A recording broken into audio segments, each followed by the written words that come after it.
ಹೃದಯಾಘಾತ ಇದು ಯಾವ ಕ್ಷಣದಲ್ಲಿ ಯಾರಿಗೆ ಬರುತ್ತೆ ಅಂತ ಹೇಳುವುದಕ್ಕೆ ಸಾಧ್ಯನೇ ಇಲ್ಲ. ಅದರಲ್ಲೂ ಇತ್ತೀಚೆಗಂತೂ ಯುವ ಜನರಲ್ಲಿ ಹೆಚ್ಚಾಗಿ ಕಂಡು ಬರ್ತಾ ಇದೆ. ಕೆಲವೊಮ್ಮೆ ಹವಾಮಾನದಲ್ಲಿನ ಬದಲಾವಣೆ ಸಹ ಹೃದಯದ ಮೇಲೆ ಭಾರಿ ಪರಿಣಾಮ ಬೀರುತ್ತೆ.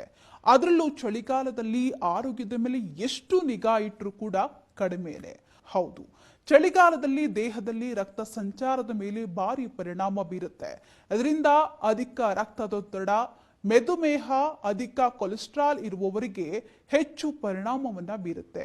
ಅದರಲ್ಲೂ ಊಟ ಆದ ಬಳಿಕ ದೇಹದಲ್ಲಿ ಎದೆಯ ಎಡಭಾಗದಲ್ಲಿ ಒತ್ತಡ ಬರೋದು, ಉಸಿರಾಟದ ಸಮಸ್ಯೆ ಬರೆಯೋದು, ಅತಿಯಾಗಿ ಬೆವರುವುದು, ವಾಕರಿಕೆ ಅಥವಾ ತಲೆನೋವು ಬರೋದು, ಕೈ, ಬೆನ್ನು, ಕುತ್ತಿಗೆ, ಹೊಟ್ಟೆಯಲ್ಲಿ ನೋವು ಬರೋದು, ಅತಿಯಾಗಿ ಬಳಲಿಕೆ, ಆತಂಕವಾಗುವಂತಹ ಲಕ್ಷಣಗಳು ಕಂಡು ಬಂದ್ರೆ ನಿರ್ಲಕ್ಷ್ಯ ಮಾಡದೆ ವೈದ್ಯರ ಬಳಿ ಚಿಕಿತ್ಸೆ ಪಡೆಯುವುದು ಸೂಕ್ತವಾಗಿರಲಿದ್ದಂತೆ. ಅಲ್ಲದೆ ಚಳಿಗಾಲದ ಅವಧಿಯಲ್ಲಿ ನಿಯಮಿತ ಆಹಾರ, ನಿಯಮಿತ ವ್ಯಾಯಾಮ ಮತ್ತು ಒತ್ತಡ ಕಡಿಮೆ ಮಾಡಿಕೊಂಡ್ರೆ ಹೃದಯಾಘಾತದಿಂದ ಬಚಾವಾಗಬಹುದಾಗಿದೆಯಂತೆ.